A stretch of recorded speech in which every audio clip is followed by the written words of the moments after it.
I am so excited today to be talking with Gary Fisch, an old friend of mine and a very famous retailer in the United States. In fact, a retailer who has been selling wine for almost 40 years, I think, Gary, at your stores. So, welcome. Thank you. And we're going to talk a little bit about wine, of course, but I want to start out by asking you where your passion for wine started. Where did it come from? Well, Karen, you made 2 points. One is old friend, which, we could have a long-term friend, but we've known one another and crossed paths bazillion times, and we've done a lot of tastings together. And every time we're together, I get more rejuvenated. And since 1987, we opened our first store. But I was in the wine business as a wholesale sales rep before that. And my love for wine began with Louis Martini. Oh, Visiting Napa Valley in 1979, 1980. So for me, this has been a lifelong adventure. And it's always been about people, places first, and then about, the styles of wine. So wine has been literally in my blood for a very, very long time. Louis Martini was the first winery to get back in operation after Prohibition, right? By Louis P. Martini himself. That's astounding. And the Napa Valley in the 1970s it was such a special place. You really could just drive up to a winery and talk to the owner, hang out all day. You must have a lot of fond memories from that Yeah. time. And that's what we did. As a sales rep, I was 21 years old, and the only Napa winery I had was Martini. So I made an appointment, and I met him, and really fell in love with the fact that I was selling a product made by a person Mm. from a product grown by grapes, right? It was not a manufactured product. It's a made product. And from day one, I felt like I was selling something different, and I needed to communicate that differently than even, than you would do Johnny Walker Black, right? It's, as much as it's a handcrafted product, it's very different. Every year every time you buy a bottle of black, it's the same exact product, and it should be. Every time you buy a bottle of wine, it's different, and it should be. And that's what makes it so special. Yeah, and I think that is also why it appears that no one ever falls in out of love with wine. You fall into love with it, but then it becomes a lifelong passion. I have never once heard someone say, "Yep, I'm done with wine, just not interested anymore," right? People just No, get deeper and deeper and deeper into it. and it's funny, and you're 100% right. They change like you change food. Like they don't eat steak as much, so maybe they drink not as many big California Cabernets. So their mindset changes, and maybe what they drink changes, but the fact that they love wine doesn't change. So how do you, I mean, Gary, you're a famous retailer. And I know that you take such strong personal care of your stores and your customers. You're known for your customer service. How do you, I don't know, incite that excitement in other people? How do retailers do that? Well, thank you for saying famous. I'm famous in a very small place, but I appreciate that. For us, it's about sharing. We talk about that, but it truly is, whether it's me sharing experiences in the store, uh, our wine teams in all the stores get to taste a lot of wine and travel. I have a team going to Bordeaux this year. We've sent people to Spain, California. I'm going to the Willamette next week or in 2 weeks. Mm. So it's about us traveling the world to taste wine, and also we taste a lot in on property. And then we share those experiences with our guests. Mhm. But to take it a step further, we also open a lot of wine and taste them in the stores. We bring winemakers in and do in-store events as well as dinners. Anything we could do to jazz up our consumer, to introduce you to wine, introduce you to varietals maybe that you haven't had. We're excited about Gruner, you know, and some other Austrian wines, Greek whites, you know, Italian white's not Pinot Grigio. Nothing wrong with Pinot Grigio, but about experimenting and really, sharing different types of product.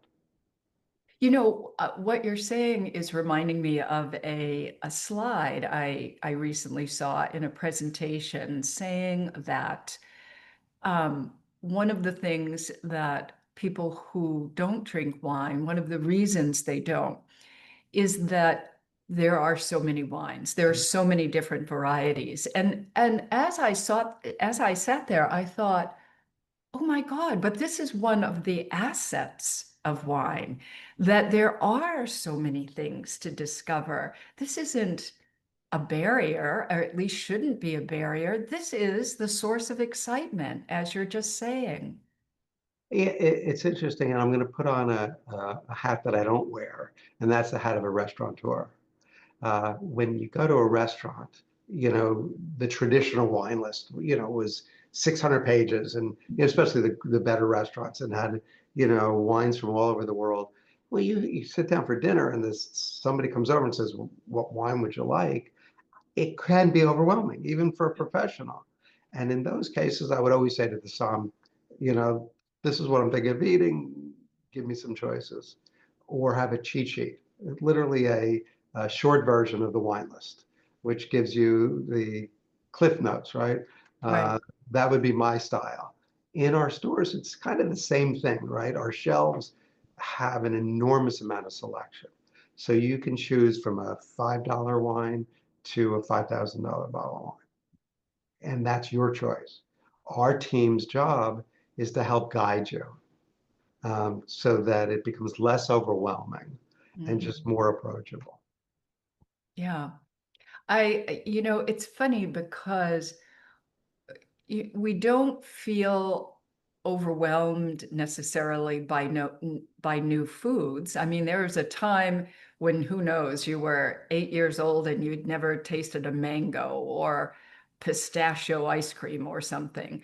But as a kid, you were like, all right, let me give it a try. And if I don't like it, I just won't eat it again. But as adults, I think I'm always perplexed by this, that wine does in fact seem overwhelming.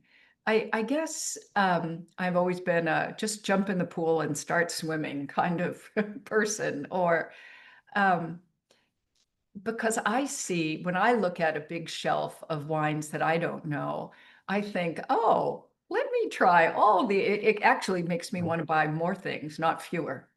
Yeah, no, I agree with you. But there are a lot of people come in and I love my XYZ. Mm. I need a case of it. And I'm like, are you having the same food every night for dinner?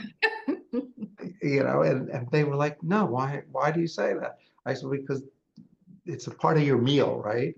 It, Right. it's and so you should have the wine that matches.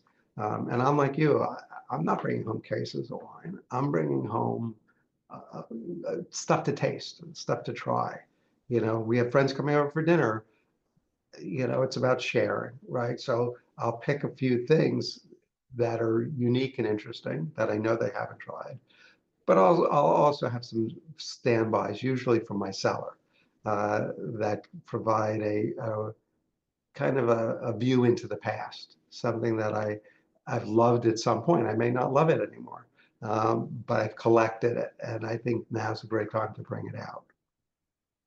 What you're saying reminds me, and of course, it is Share and Pair Sundays season. So we're talking a lot about food and wine and how essential marriage partners they've been for thousands of years. But every now and then, someone wants to see my cellar. And I have to say, um, be prepared because it's like 10, I think it's a 10,000, maybe it's 8,000 single bottles, carried home from all over the world. You might be expecting that there'll be, beautiful cases, full cases of Bordeaux and Napa Cab. No, it is just a random assortment of fall in love with these bottles. And it's truly a reflection, I guess, of how I think about the world. And I love going in there and just saying, oh, I forgot I had this. Right. I do that all the time. I do have, I'm heavy in Napa Cab, mostly for my dear friends. But I have a lot of ones and twos, Yeah. and I'll do the same thing. I'll go in, and I did it the other night. We had some friends coming over, and I wanted to find something a little bit more unique. And I walked in there, and I'm like, I don't have them labeled. I'm not that organized, so I'm pulling it out. I'm like, oh my God, I didn't know I had any more of the 2012. Yeah. Uh, so it's definitely for me, it's about tasting new and different all the time and creating some fun with that. I want to go back to something you said about food. It is really fascinating that we drink so much more narrowly than we eat. I mean, nobody would ever think, if you said, listen, you have to have chicken, mashed potatoes, and carrots, all three meals every day for the rest of your life, it would be unthinkable to all of us, I suppose.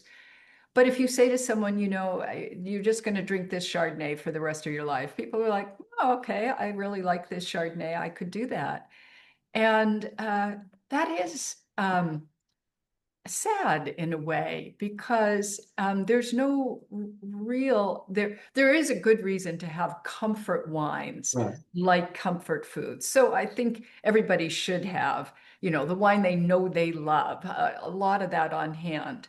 But then I would argue for every bottle you have of your comfort wine, you should have an adventure budget in a sense, or an adventure stack of things you've never had before just for the adventure of them. Well, being a retailer, I'm going to disagree with you. I Mhm. think if they're going to buy a case of wine, whatever they buy, I'm happy with. But once Yeah. they have that case, I'm going to strongly try to introduce them to those fun adventurous wines. Because you're right, and truly, I say it in jest, but as long as they're buying wine, right? There are headwinds for our industry as well as all industries. Anybody that buys anything that comes across the water uh, is dealing with some huge headwinds right now. So Yeah. as long as people are still willing to buy a case of wine, I'm happy. Our job though is to keep introducing the what ifs, the maybe this or that, Jillian, my wine director, is a huge Spain and Portuguese fan.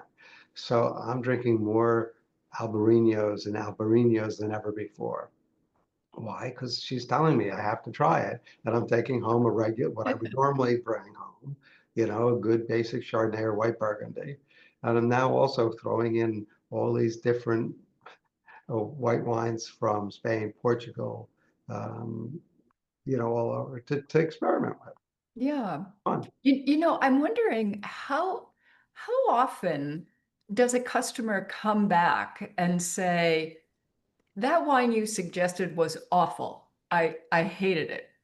Do people or do people say, I if or do you ask them and then they say, well, it was really not my style or something? Do people actually come back and give you feedback?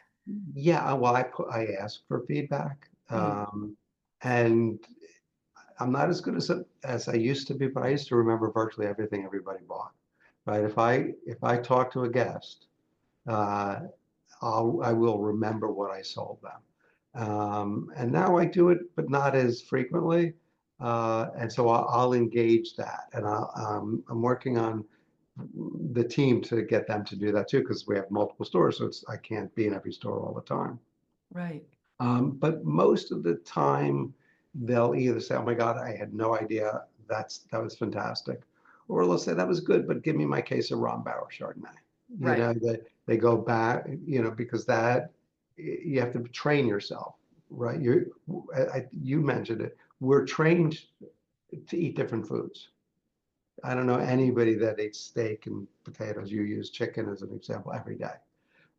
So we've gotten used to Monday, we're going to have this, Tuesday, Liz and I menu plan. So last night, we're planning this week's menu. We're not having steak 2 nights in a row. Right. So that we've done, and consumers are the same way. I think it rarely will somebody say they hated it. Yeah. I wonder Sometimes also how much this is so interesting to me psychologically.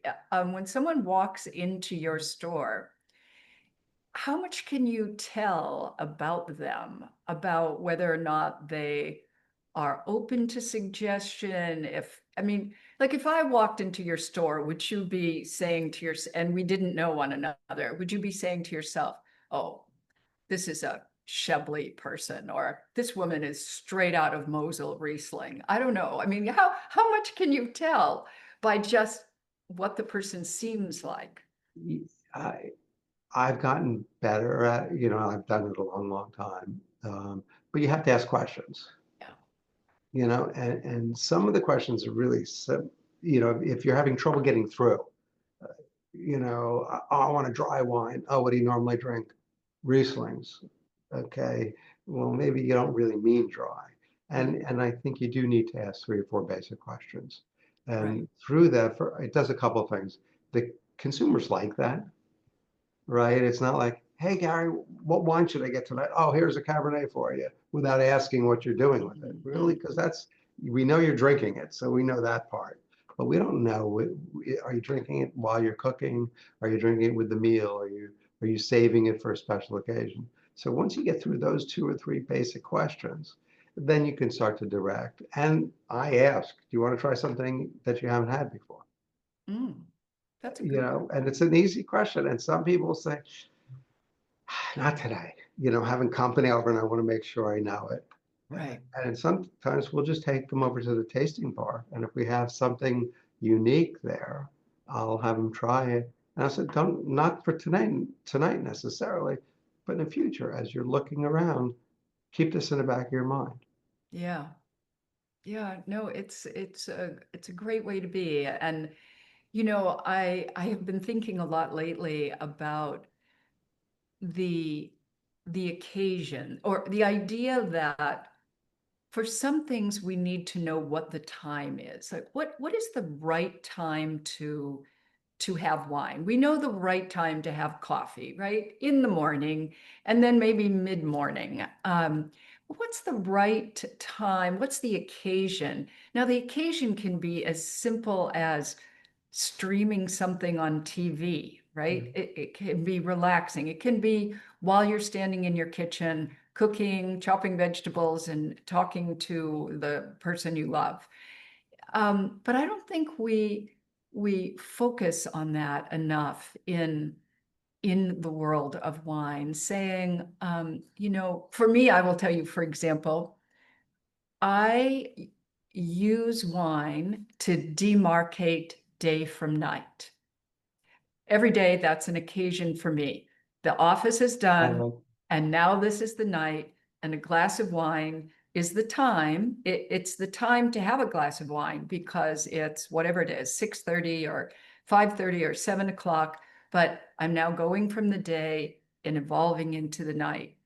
And that's one of the most basic occasions you could even think about, I suppose. But I always associate that going from day to night with wine. I like that.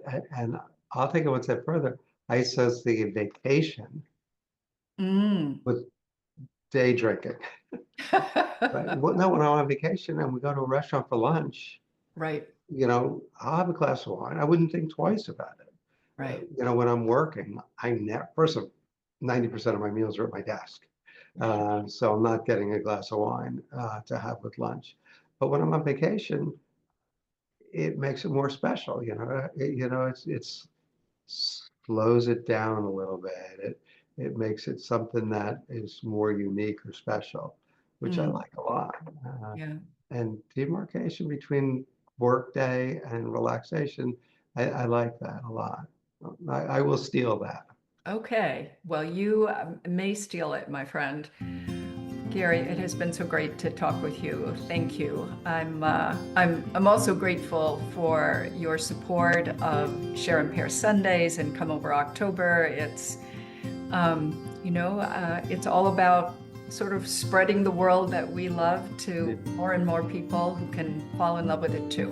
I So, appreciate it. And I've had so much fun with Share and Pair.